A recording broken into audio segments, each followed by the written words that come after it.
Ok, bonjour à tous et à toutes. Donc, on s'est arrêté sur ce slide.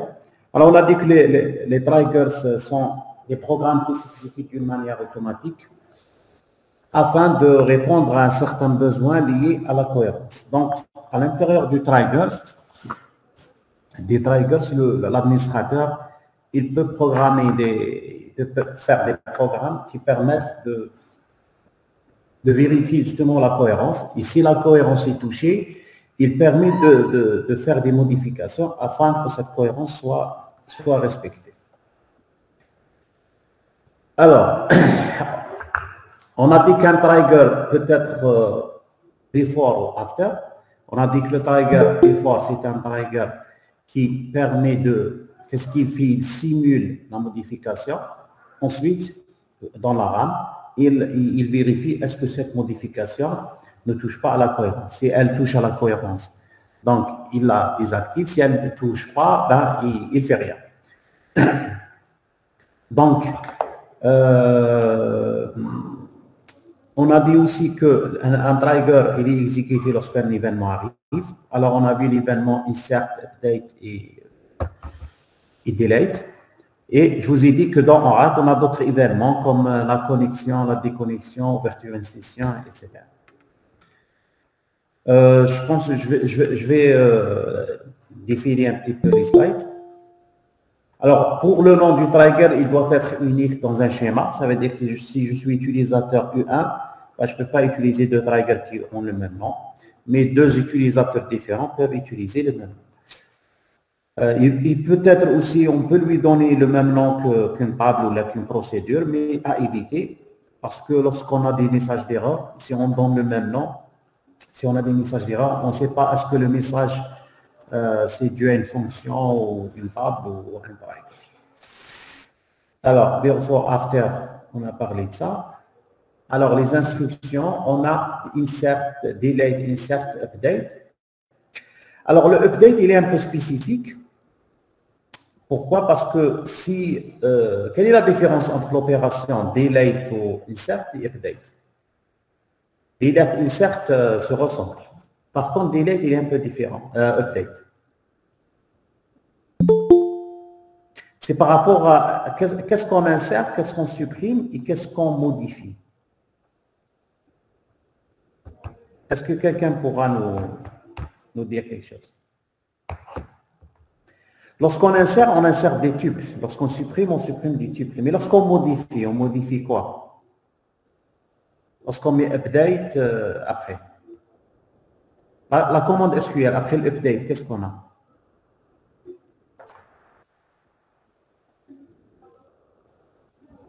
Des colonnes.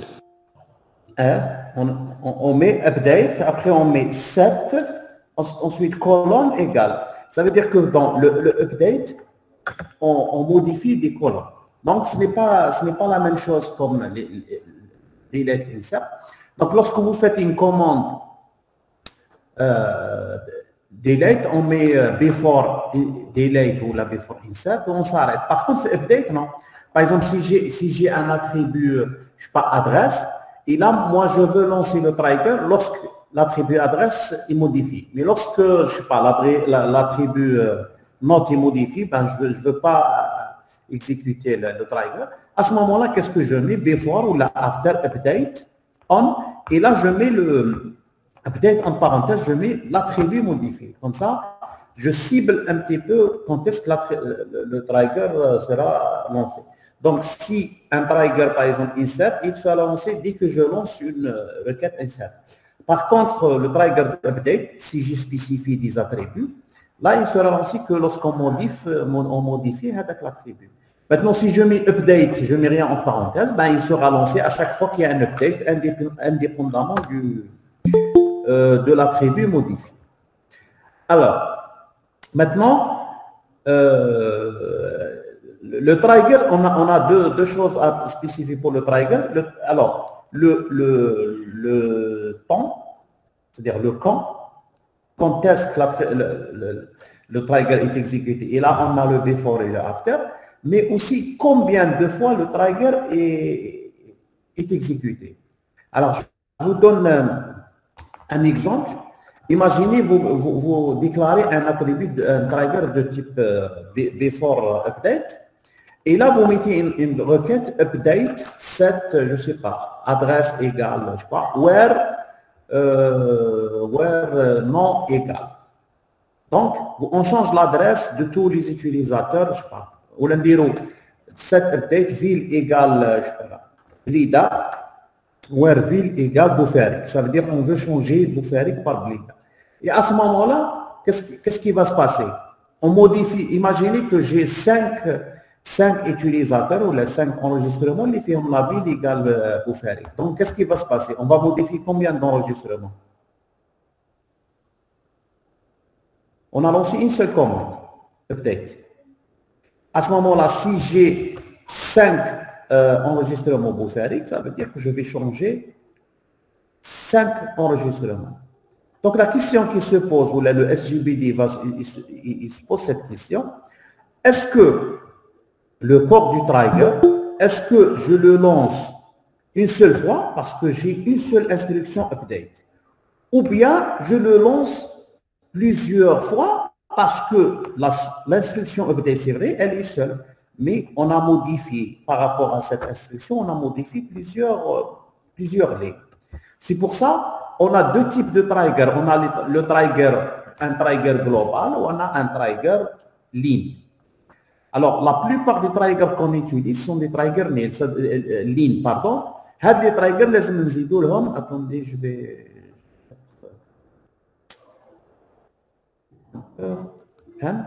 les triggers, لازم كامل نزيدوا لهم l'option for each row. Un trigger, si je ne mets pas for each row, avec le corps, le traitement lift trigger, il sera lancé une seule fois. Même si mon instruction update, elle modifie des types. Alors, généralement, le trigger global, il m'a fait each row, c'est pour faire la globalité de la chose, des statistiques, etc. C'est pour ça qu'il n'est pas vraiment utilisé. On utilise souvent un trigger ligne, les fait for each row. Si l'opération d'y elle modifie plusieurs enregistrements à la fois, parce que ces enregistrements vérifient le where à l'instruction update, à ce moment-là, il sera lancé pour chaque. Par exemple, on veut changer ville pour faire Blida, et à ce moment-là, les 5 enregistrements, pour chaque enregistrement, le trigger sera lancé. Donc, il sera lancé 5 fois de suite. Est-ce que c'est clair? Est-ce qu'il y a une question ici?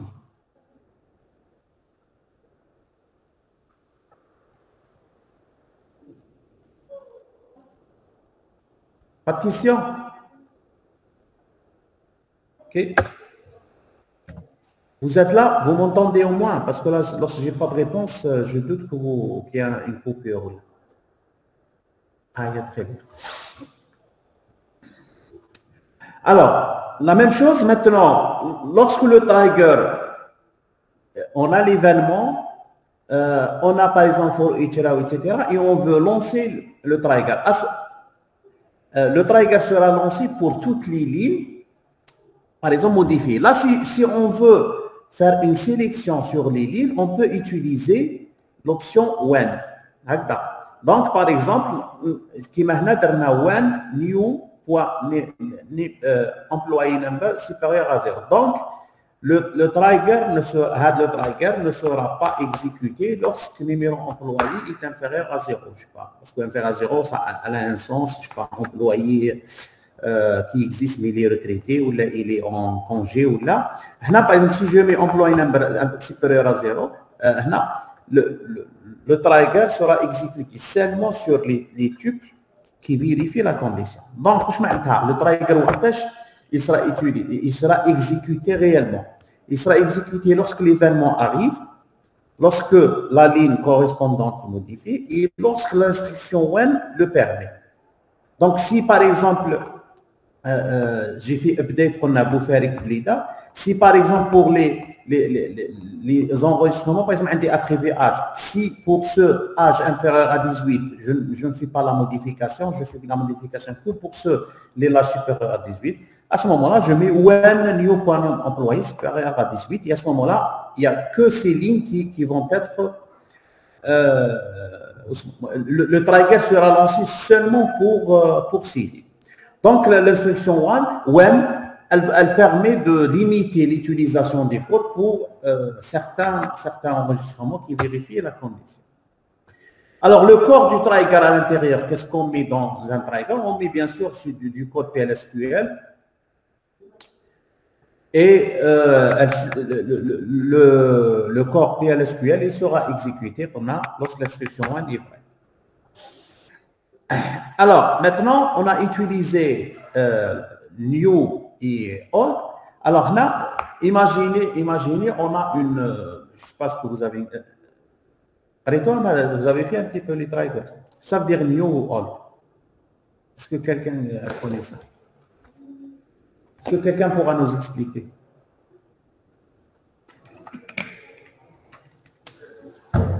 Non?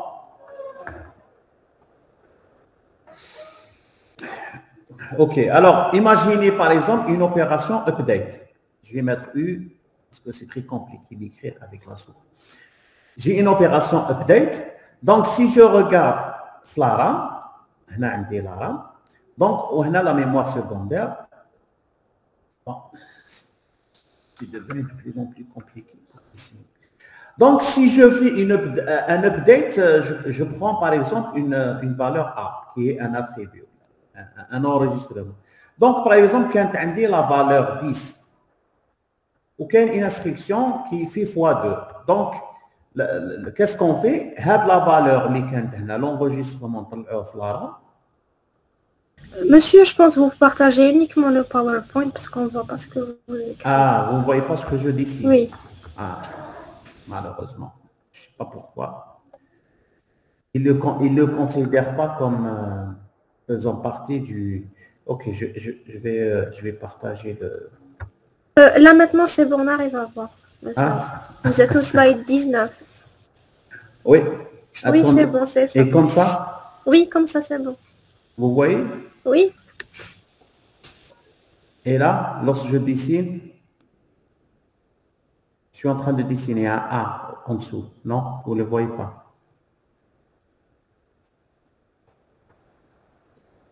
Oui, parce que d'habitude, on travaille avec Cisco, avec Webex. Tout ça, c'était très, très facile à faire. Mais... Donc, je vais vous expliquer sans dessiner. Donc, si j'ai un enregistrement et j'ai par exemple la valeur 10, et je veux modifier cette valeur, donc le système, qu'est-ce qu'il fait? Il y a comme l'enregistrement, il le cherche la RAM, le mémoire secondaire, ce qu'on a expliqué, et la RAM. Alors, la RAM, on a l'enregistrement avec la valeur 10. Alors nous, on pense qu'il va écraser le 10 et il va. La réalité, non. Le système, qu'est-ce qu'il fait? Il garde avec le 10, il crée une copie de nous, ou la copie, il retrouve 20. Donc, Flaram, avant que la modification soit effective dans la mémoire secondaire, on aura deux enregistrements. On aura l'enregistrement initial de la mémoire secondaire, ou on aura l'enregistrement modifié, ce qu'on a modifié dans la RAM. Alors, là, les gens qui ont conçu les triggers, ce qu'on a ramené de la mémoire secondaire et l'enregistrement après modification, ils ont créé le nom new ou old. Donc, si je mets new je sais pas quoi, H, c'est l'enregistrement après modification dans la RAM. Old.h, c'est l'enregistrement qui a été ramené de la mémoire secondaire. Est-ce que fahmtouh? C'est clair?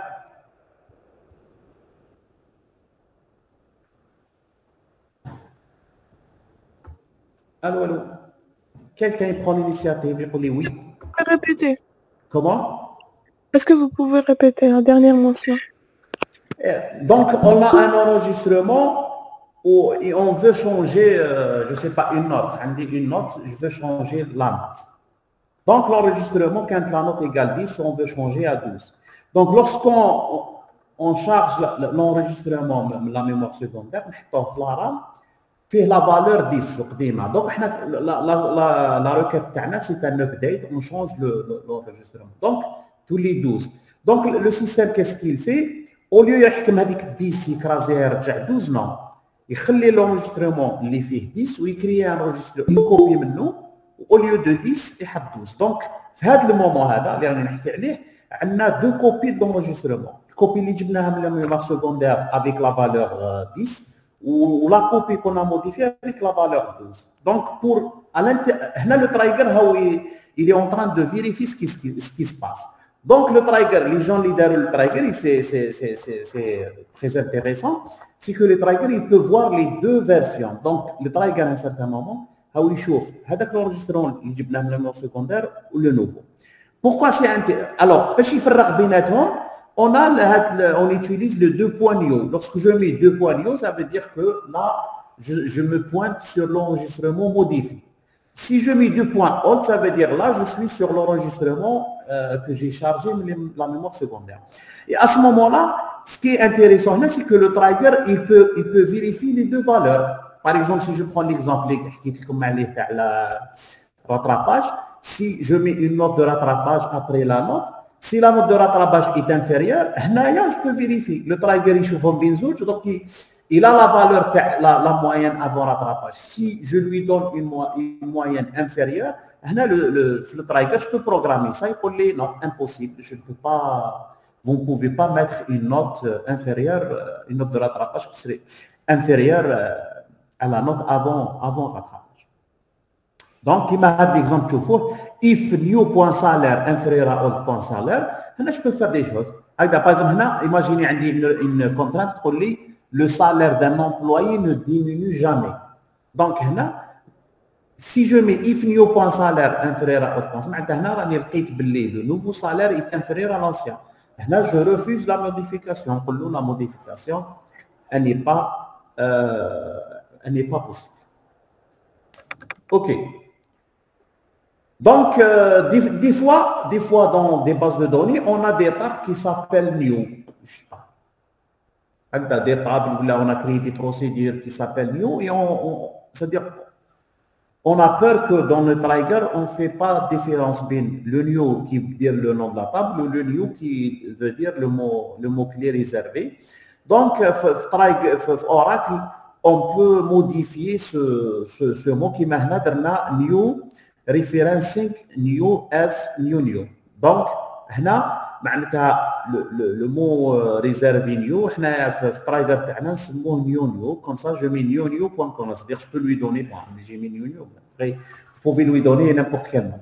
Donc, le mot réservé new, vous pouvez le configurer dans votre trigger si par hasard il coïncide avec un nom de table ou le nom de procédure que vous avez déjà utilisé.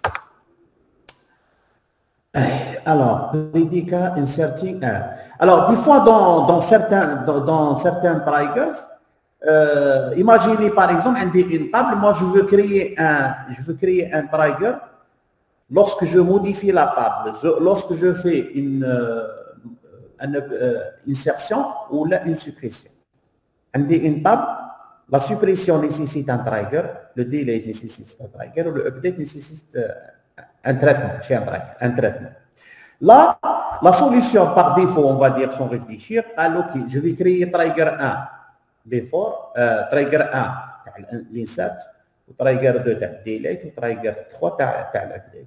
Donc, Oracle, pour éviter d'avoir un nombre important de triggers qui sera difficile à gérer après, on peut créer un seul trigger et à l'intérieur, on gère tout. Donc, qu'est-ce que je mets? Je mets create or replace trigger. Alors, au lieu de mettre insert, je mets la deuxième ligne, insert or delete or update. S'il vous plaît, la souris, lorsque je bouge, vous voyez avec l'icône de la souris. Est-ce que c'est visible ou non?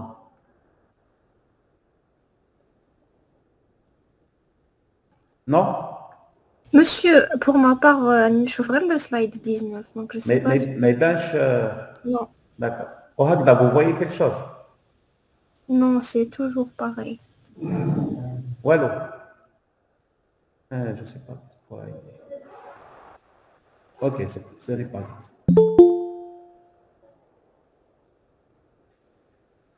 Ok, donc si je veux créer un seul trigger qui gère l'insertion, la suppression, la modification en même temps, c'est possible dans Oracle.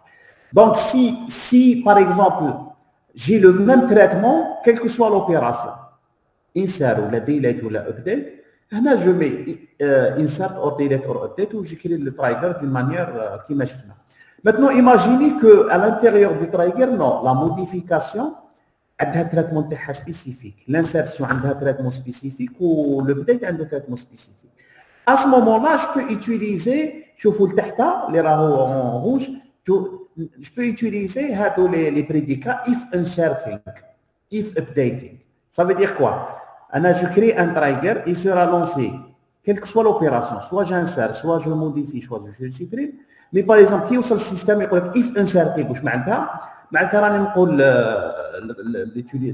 CBD, si l'opération ou l'événement qui a lancé le trigger c'est une insertion, donc exécute ce code. If updating, if updating, c'est-à-dire où il a quand c'est l'update qui a causé, donc insérer, faites ce deuxième traitement, etc. La différence, l'updating fait une différence. L'updating, je peux spécifier la colonne. Je pense que j'ai un exemple qui est maintenant. Par exemple, faites le slide. On a créé un trigger before update of salaire ou commission. Le trigger, on le lance lorsque les deux colonnes, salaire ou la commission, sont modifiées. Donc, maintenant, si le même traitement, ok, maintenant, imaginez que lorsqu'on modifie le salaire, j'ai un traitement, mais lorsqu'on modifie commission, c'est un autre traitement. Donc, là, je peux mettre if updating salaire, et là, je mets le traitement nécessaire. If updating commission, je fais un autre traitement. Donc, vous voyez bien qu'à l'intérieur du trigger, il y a une certaine souplesse qui me permet de traiter les cas. Maintenant, la question qui se pose, est-ce que je peux créer un trigger update pour salaire et un autre trigger update pour commission? La réponse est oui. Mais l'inconvénient, c'est qu'à chaque fois que j'ai un nombre important de triggers, à chaque fois que c'est compliqué de les gérer après. Pourquoi c'est compliqué? Parce qu'un trigger, une fois qu'il est créé, il est tout le temps en exécution. Donc, lorsque j'ai beaucoup de triggers en exécution, ben, ça peut me poser un problème. Alors, ordre de traitement d'Eileen. Donc, lorsqu'on crée un trigger, on ne peut pas lui dire la table, il faut traiter la cinquième ligne, ensuite la troisième. Non. Un trigger, lorsqu'il s'exécute, ben, la notion d'ordre n'est pas définie à l'intérieur. Par contre, la notion trigger en cascade, elle est importante parce que si je lance, imaginez que je lance un trigger, par exemple, je modifie dans une table, le trigger est lancé. Mais imaginez que ce trigger, à l'intérieur du trigger, je fais une insertion. Et sur l'insertion de la table, il y a un autre trigger qui est défini. Qu'est-ce qui va se passer? Je lance un trigger, le trigger lui-même, il modifie une table.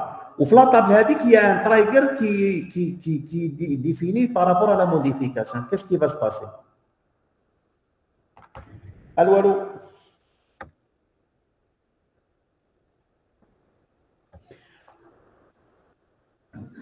Donc, le deuxième trigger sera lancé aussi. Ici, par hasard, ce trigger aussi fait des modifications qui déclenchent un autre trigger. Alors, donc, on a une modification. Dans notre tête, on pense qu'il y a un seul trigger qui s'exécute, c'est celui lié à la modification. Mais en réalité, je peux lancer un trigger et ce trigger, il lance d'autres triggers d'une manière en cascade. C'est pour ça que c'est en cascade. Donc, Oracle utilise jusqu'à 30 triggers en cascade. Ça veut dire que si un trigger lance un autre, le deuxième lance un troisième, etc. Bon, jusqu'à 32 triggers, ça marche. Au bout de, si j'ai plus de 32 triggers, Oracle génère une erreur d'exception et il va abandonner tous les triggers qui sont en exécution.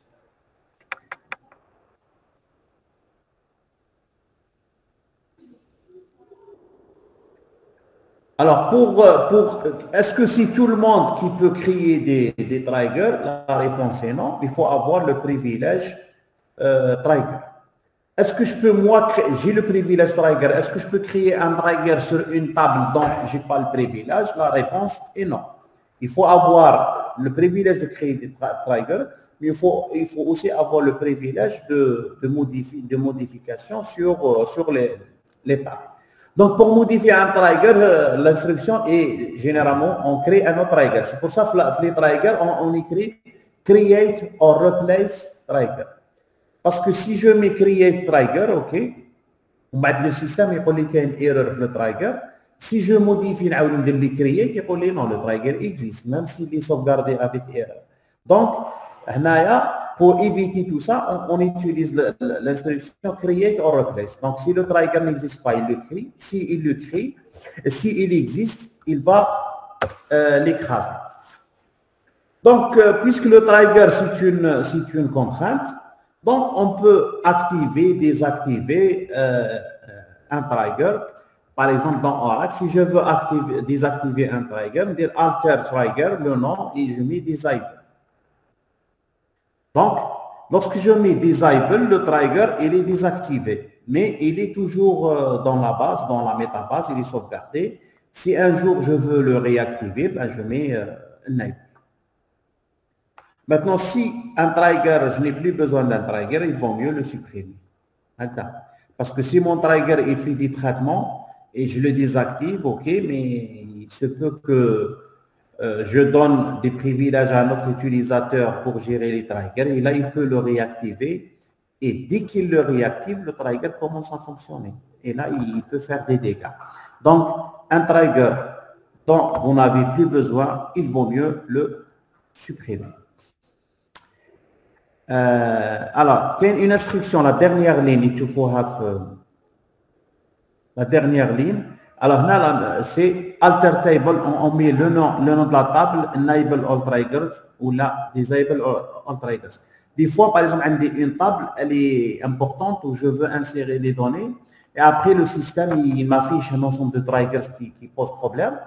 Et là, si moi, je veux rapidement faire l'insertion, on peut faire les vérifications, je peux désactiver tous les triggers qui concernent une table. Comme ça, je peux faire mon traitement tranquillement, mais après, il faut vérifier. Comme l'opération inverse, je mets alter table, enable all triggers. Si par exemple, je soupçonne qu'il y a des triggers qui sont désactivés, je peux les réactiver. Bon, je pense qu'on a fait le tour. Donc, si je veux avoir des informations sur le triggers, la métabase, j'utilise user triggers. Ou la all triggers, ou la DPA triggers, je trouve les informations, toutes les informations sur les triggers. La gestion des exceptions, donc dans un triggers, puisque c'est du code PLSQL, on peut gérer les exceptions. Ça veut dire qu'on peut, par exemple, je trouve une table vide, pour moi c'est une exception, ben, je peux la gérer, déclarer une variable de type exception, bon je ne vais pas faire le cours PLSQL. Et là, on peut gérer ça. Par exemple, je peux utiliser l'option when others then rollback, c'est-à-dire si il y a une exception qui arrive et que je ne l'ai pas programmée dans mon trigger, je peux utiliser cette option pour revenir à l'état initial et faire un rollback. Alors, dans le triggers, on a des erreurs connues. Par exemple, l'erreur now data found, c'est lorsque je mets un select, il ne me retourne rien. Donc, je mets if now data found. Par exemple, si je veux faire un traitement spécifique pour ça, ben, je peux utiliser. Par exemple, une valeur duplique et division par 0, etc. Après, vous voyez la documentation, il y a un ensemble d'exceptions qui sont prédéfinies dans Oracle. C'est-à-dire qu'on n'a pas besoin de les définir. Par exemple, on a un exemple. Alors, on crée un trigger. Alors, avant insertion ou la modification, l'attribut name service employé for each row. For each row, ça veut dire que l'enregistrement, le trigger sera lancé pour chaque ligne modifiée ou la insérée. Alors, si le new.numéro service, imaginez que moi je fais un update, mais l'enregistrement je dis fait numéro service est nul, donc le trigger je l'utilise pas. C'est pour ça que je dis one. On a déclaré une variable, on a fait une requête select, etc. Alors, la fonction raise application error. Comme tu vois faire. Monsieur, non, mais le قبل احنا sur le slide 19. Ah bon? Oui. Oh là. Il fallait me le dire.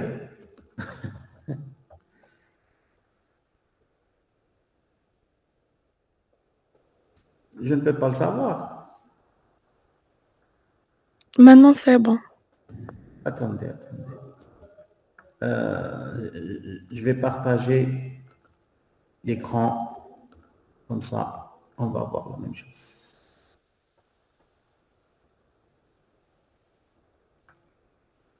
Comme ça, vous voyez mon écran? Oui. Maintenant, vous voyez le slide là? Oui. Attendez, je vais essayer de d'écrire.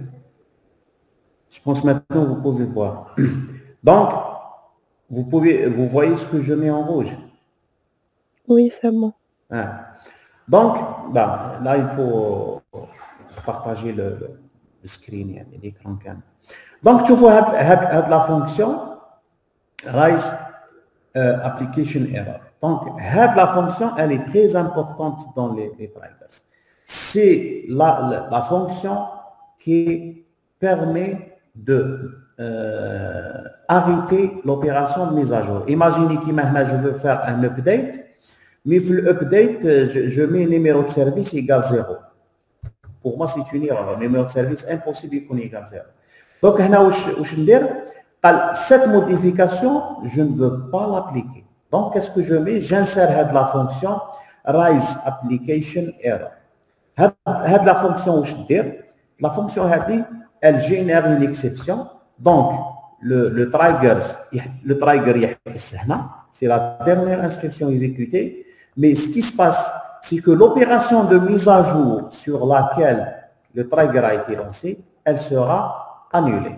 Donc, si je mets update, set, etc., il y a le trigger, il vérifie la mise à jour, il a la mise à jour.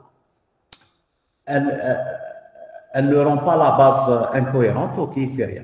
Maintenant, si vous voyez le trigger, l'opération de mise à jour, elle va créer un problème qui maintenant, parce qu'elle va mettre un numéro de service égal 0. Qu'est-ce qu'on fait? On utilise la fonction raise application error. Quand tu vois la fonction, il y a deux attributs.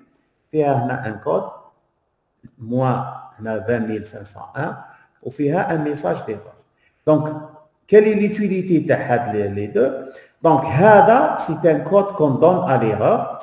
Le deuxième, c'est le message d'erreur qui sort l'utilisateur. Par exemple, un utilisateur qui fait update ou un numéro de service égal 0, il va sortir le message. Il sort une fenêtre, il dit exception, il dit 20501, il dit numéro de service non correct.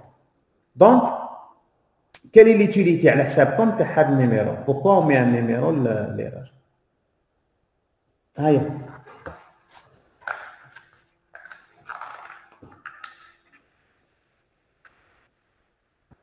علاش ما نحطوش غير الميساج d'erreur? Moi, je ne veux pas parce que vous êtes fabricant de l'informatique. Pour un utilisateur de l'informatique, je ne pose pas cette question. Pourquoi il y a un numéro d'erreur? Il y a des gens qui ont fini programmer, etc. Lorsque vous avez une erreur, ما تفهموهاش وكيفاش ديروا. Généralement, qui تخرج لنا erreur فيها un numéro. Oui. Un genre de description, t'as l'erreur, non?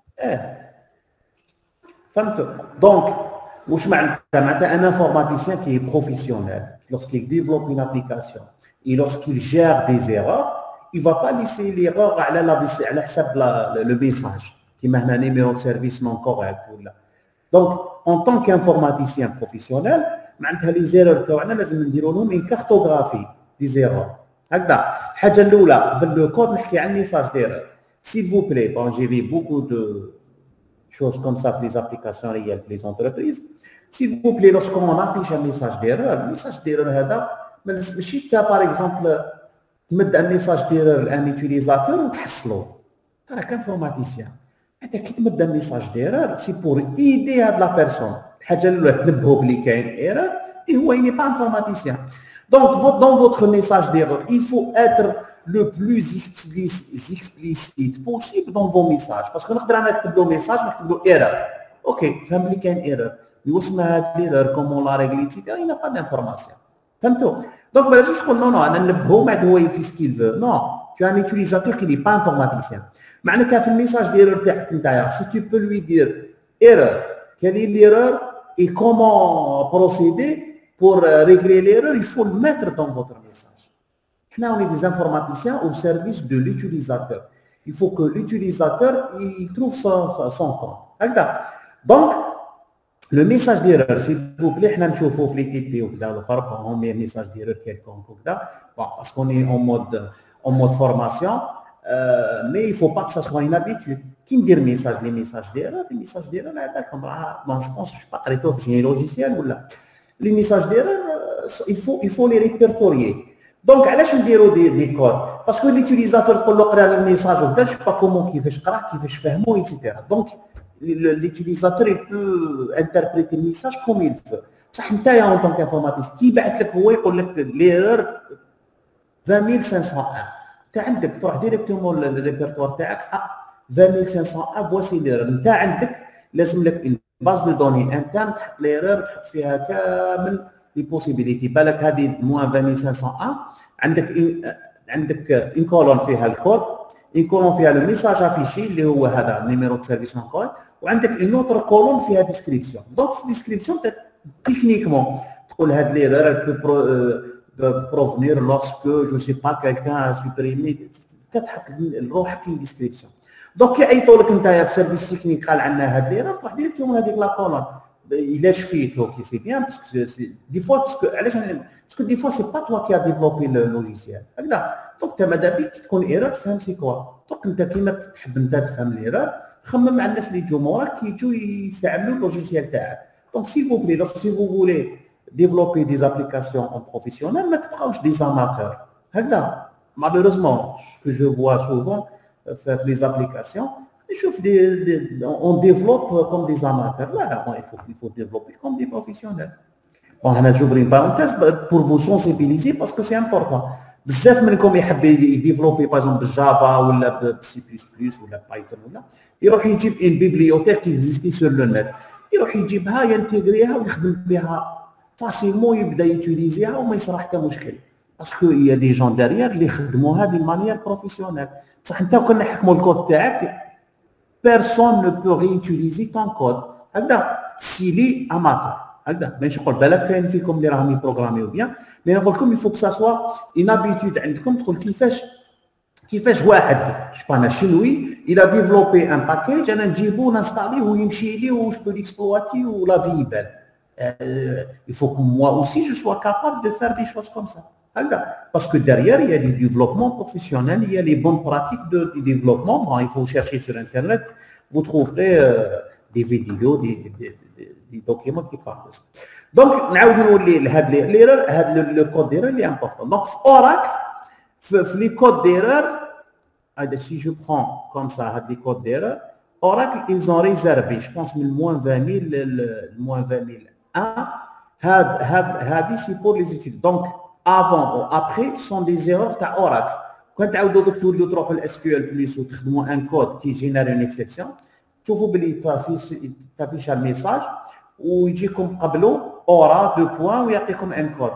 هنا علاه باش انت سي ان جور تو بو با ريغلي البروبليم تعيط الاوراكل تقول لهم كاين ايرور كذا الا كانت عندك ليسونس يقول لك اعطينا لو كود ديال كي تعطيهم الكود وما يعرفوش يريبونديو. دونك نتوما la même chose بكم انتم parce que vous êtes en S2I, vous développez un système intelligent, vous développez je sais pas un système pour des robots, pour des voitures intelligentes, je sais pas pour smart cities, smart campus, tout ce que vous voulez.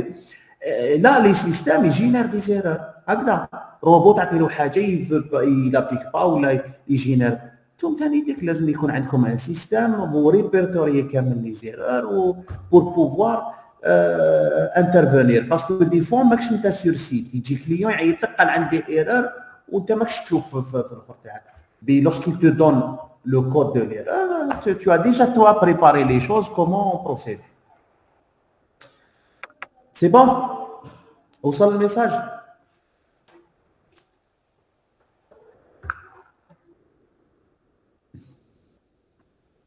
Allô, allô. Oui, monsieur, c'est bon. Ah. Ok, ben, je pense qu'on a tout dit sur les triggers. Est-ce qu'il y a une question ou là? Est-ce que vous avez des questions? Bon, les preuves, c'est des exemples, mais tu forum sur le coup. Est-ce que quelqu'un a une question par rapport aux triggers?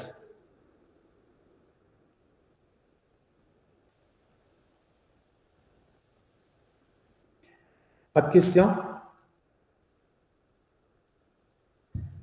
Ok. Parfait. Donc, on va y aller sur un autre chapitre qui est le chapitre optimisation des requêtes.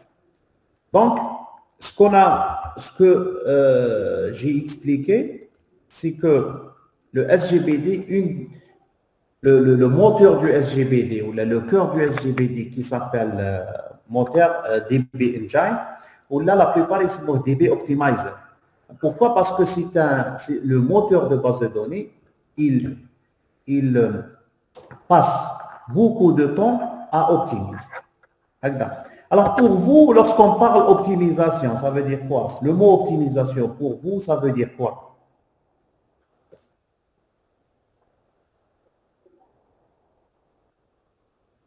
Temps d'exécution réduit.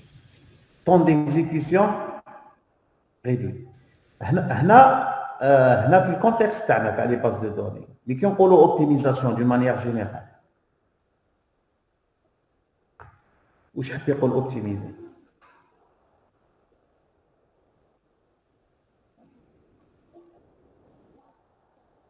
باسكو دي فوا اوبتيميزي ماشي مينيميزي دي فوا اوبتيميزي سي ماكسيميزي هكذا باغ اكزومبل ماكسيميزي لي كاع سي اوسي اون اوبتيميزاسيون. Là, les bases de données, c'est vrai, la plupart du temps, c'est réduction. On réduit quoi? Au temps d'exécution. Est-ce qu'il y a seulement le temps d'exécution qu'on peut réduire? Monsieur, l'espace mémoire. L'espace mémoire. Où je Donc l'optimisation, c'est lié à l'utilisation des ressources. On optimise, ça veut dire comment faire la même chose avec moins de ressources. Je vous pose une question. Lorsqu'on optimise,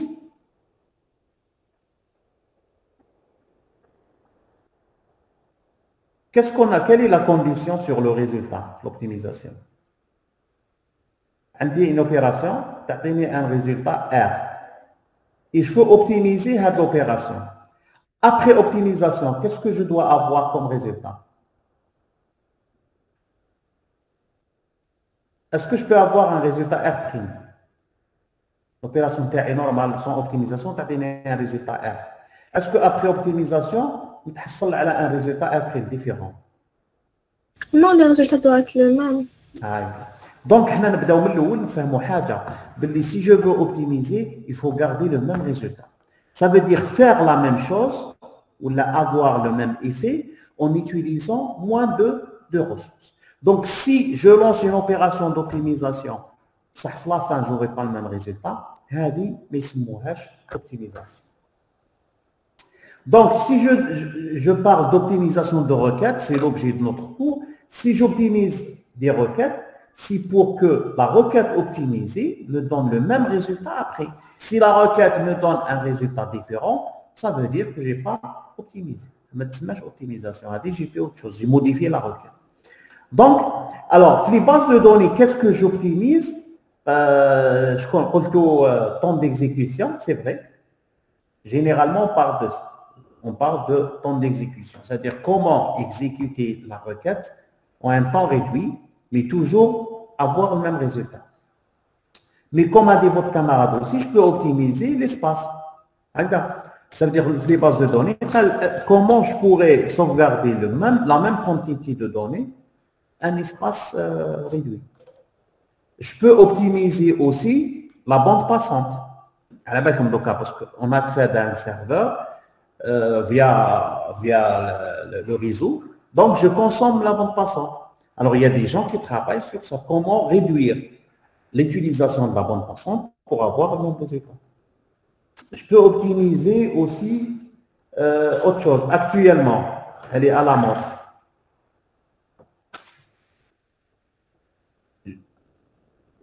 On parle souvent. On parle de la transition par rapport au solaire, électrique, etc. C'est quoi?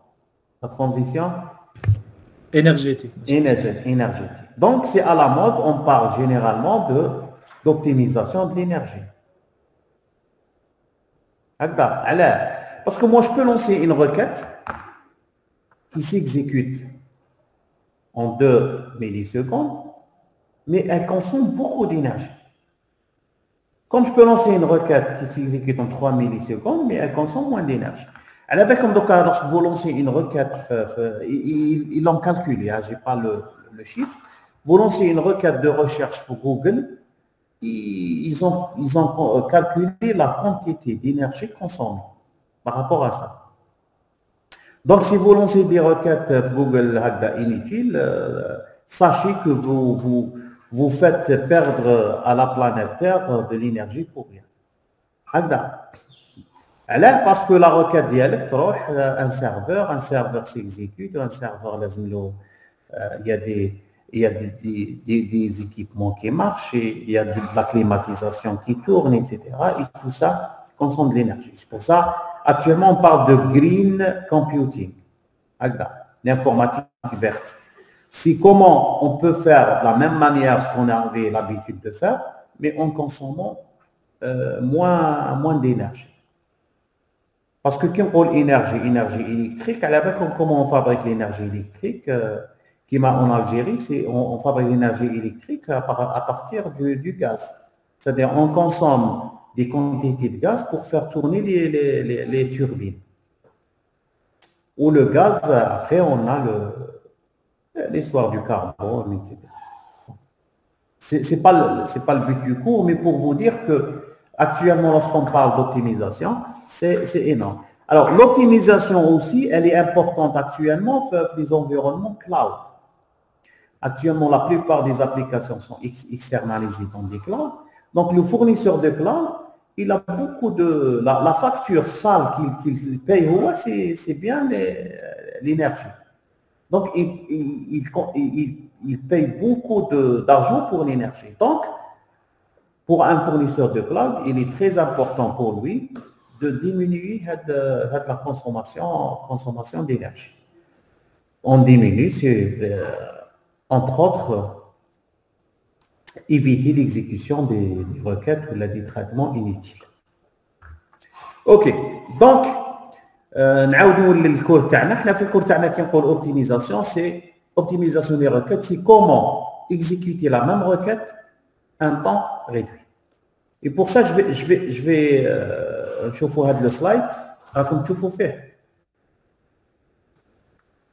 Oui, monsieur. Ok. Alors la deuxième, on a répondu à la question, ça veut dire quoi optimisation et qu'est-ce qu'on optimise? Alors pourquoi il y a un espoir d'optimisation des requêtes?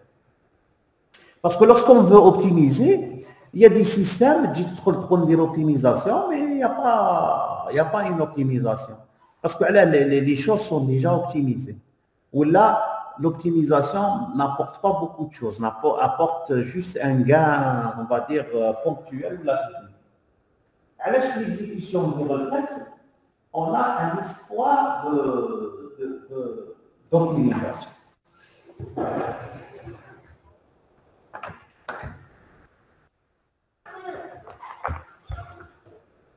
علاش زعما يعني كيفاش une requête l'exécute en 3 minutes, كيفاش je pourrais exécuter la même requête en moins de 3 minutes. Pour ça, il faut qu'on comprenne comment ça se passe. Je pense que j'ai un schéma après. Ça, je préfère mettre le schéma parce que d'habitude, je le dessine tableau au fur et à mesure. Donc, pourquoi il y a un espoir d'optimisation? Alors, à la belle comme Thomas, si je lance une requête, on a la base de données qui est en mémoire secondaire, ou on a la RAM. Donc, on a l'architecture de Van Neumann, tous les traitements se font en mémoire principale. Donc, n'importe quelle donnée, si je veux la traiter, je suis obligé de la mettre dans la RAM.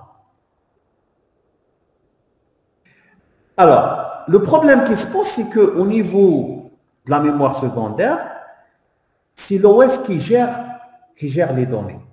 Où je fais ce début de le cours, on a l'OS, il ne comprend pas la sémantique relationnelle. Donc, il a des cartons, les cartons ont des numéros, tu demandes quelque chose, pour le donner le numéro de carton, il te ramène le numéro de carton. Par contre, au niveau utilisateur, non, au niveau utilisateur, on a une sémantique. Par exemple, si je prends la requête select étoile from client, Werville égale Alger. Donc, moi, j'ai besoin des clients qui habitent Alger. Si je prends la requête l'OS, l'OS, ça veut dire quoi client, ça veut dire quoi Alger. Il ne connaît pas, mais pour le cas, je connais des adresses physiques. Donc, le SGBD, ben, il n'a pas le choix. Il rentre la métabase, il chauffe la table client, il est fait au métabase, la dernière colonne, c'est l'adresse du premier enregistrement. Le SGBD, l'OS, voici l'adresse physique, qui a le premier enregistrement, ramenez-moi tous les enregistrements de cette table. Dans l'OS, bien sûr, il requiert comme le premier carton, il a l'adresse diallo, il le prend, après, le carton, suivant, l'adresse suivante. Après, il a une liste chaînée, les pages de la table, il va les ramener comme flara. Non, le SGBD en principe, il dit non, arrêtez, ne me ramenez pas toutes les tables. Moi, j'ai besoin que des clients qui habitent Alger. Donc, la réponse de l'OS, c'est quoi la réponse de l'OS? Moi, je ne sais pas ce qu'il y a à l'intérieur des cartons. Moi, à mon niveau, je ne peux pas lire le contenu, donc moi, je n'ai pas le choix. Je vous ramène le tout. Donc, on va ramener toute la table étudiante dans la RAM. Imaginez que j'ai 50 000 étudiants, je prends l'exemple d'Abzouar, 50 000 étudiants, mais ville égale Alger, par exemple, il y a 1000. Donc, réellement, j'ai besoin de 1000 enregistrements. Mais bon, la façon dont est organisé le stockage m'oblige à charger les 50 000 étudiants. Donc, j'ai 49 000 enregistrements chargés pour rien. Inutilement, je ne vais pas les utiliser. Donc, si le nombre de clients qui habitent Alger représente 10%, je vais charger 90% de la table pour rien. Maintenant, si la table n'est pas volumineuse, imaginez, on va se mettre dans le contexte de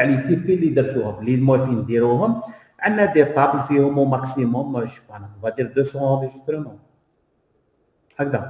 Donc, charger 200 enregistrements, ça ne coûte rien au SGBD. Parce que les 200 enregistrements, il va les charger en une seule fois, il va travailler dessus. C'est pour ça que TP, le temps de réponse des requêtes, le chauffe-eau, il est très réduit, instantané. Donc, imaginez que moi, non, je suis dans un contexte actuel, une entreprise en production, où il y a 500 millions d'enregistrements. Alors, qu'est-ce qui va se passer? 500 millions d'enregistrements, une requête qui référence 500 enregistrements. Malheureusement, l'OS, mais les 500, il y en a. Donc, il est obligé de me donner toute la table. Donc, je vais charger 500 millions d'enregistrements dans la RAM pour pouvoir répondre à cette requête. Alors, il y a aussi un autre problème qui se pose. Actuellement, ça répond à la question, ici, les tables sont volumineuses. Imaginez que j'ai une table qui a 1 teraoctet. La table qui a 500 000 enregistrements, elle est sur 1 teraoctet. Et moi, j'ai une RAM, j'ai mon serveur. On va prendre un serveur puissant, il fait 128 gigabytes. Est-ce qu'on peut charger toute la table de 1 Tera 128 gigabytes?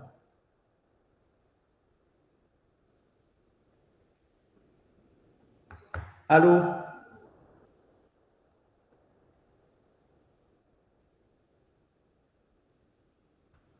Allô, allô? Vous êtes là?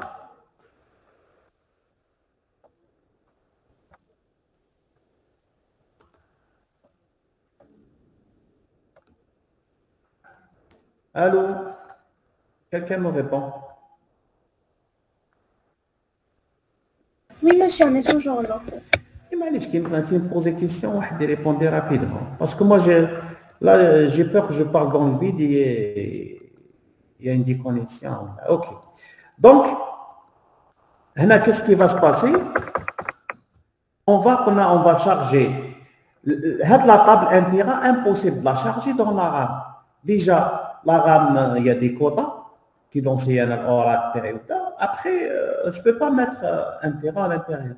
Donc, je suis obligé de charger la table partie par partie.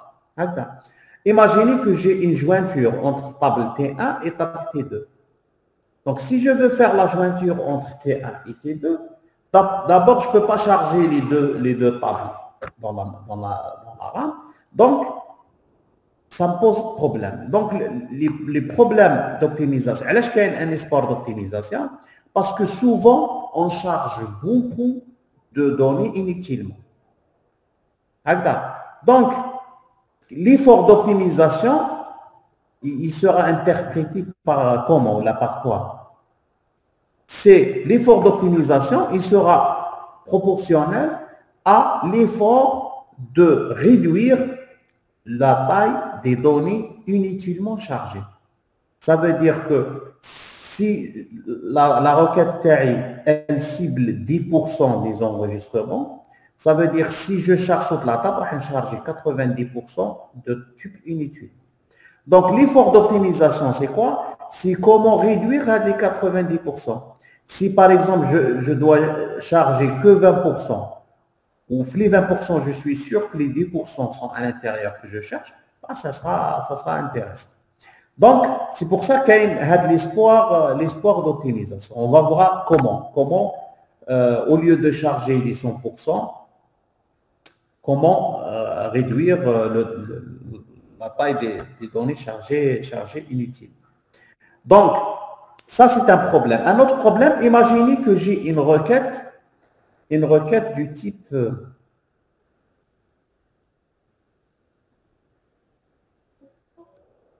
T1, jointure, désolé, j'arrive plus à écrire. T1, jointure T2, je veux faire une jointure entre deux tables et après une jointure avec la troisième T3. Donc le problème qui se passe, c'est quoi? C'est que je fais la première opération de jointure, T1 jointure T2, et ça va prendre du temps, un coût, etc. Mais après le résultat de cette jointure, je dois aussi le joindre avec la table T3. On va essayer de réfléchir, c'est-à-dire niveau inférieur, niveau RAM disque. Je charge la table T1 et la table T2, je fais la jointure. Après, le résultat de cette jointure, comment je fais? Parce que le résultat de l'opération de l'oula, je dois le joindre avec la troisième table. Où est-ce que je dois le stocker? Je le stocke où?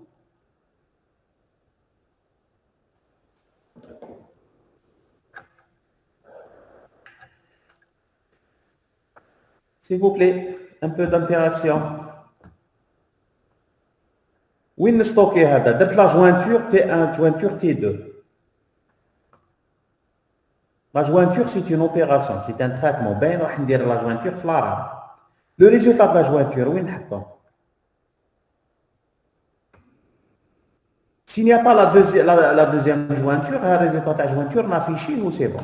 Mais là, j'aurais besoin de ce résultat parce que je vais la jointure à la partie 3. Je le stocke où?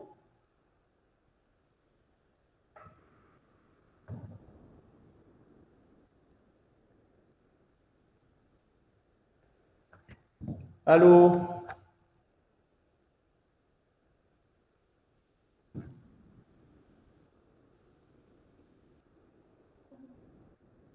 Allô, allô? ما كاش؟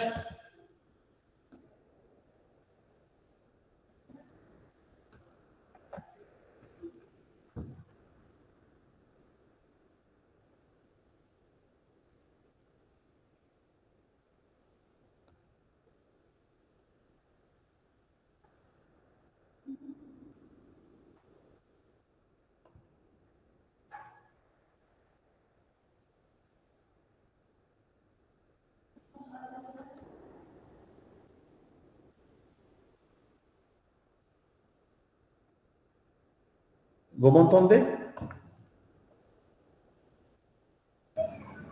Oui, monsieur, on vous entend. Ok.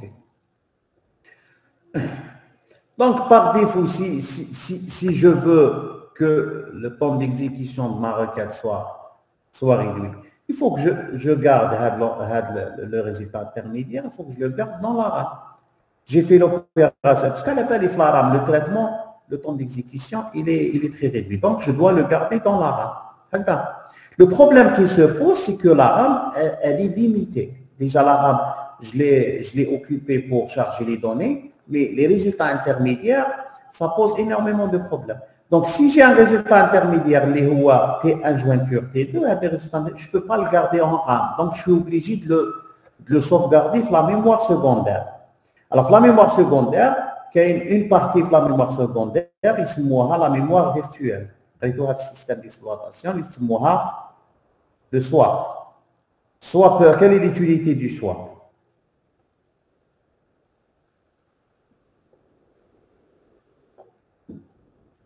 Est-ce que quelqu'un pourra nous dire?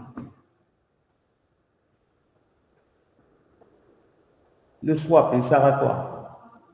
Le système d'exploitation. La mémoire swap.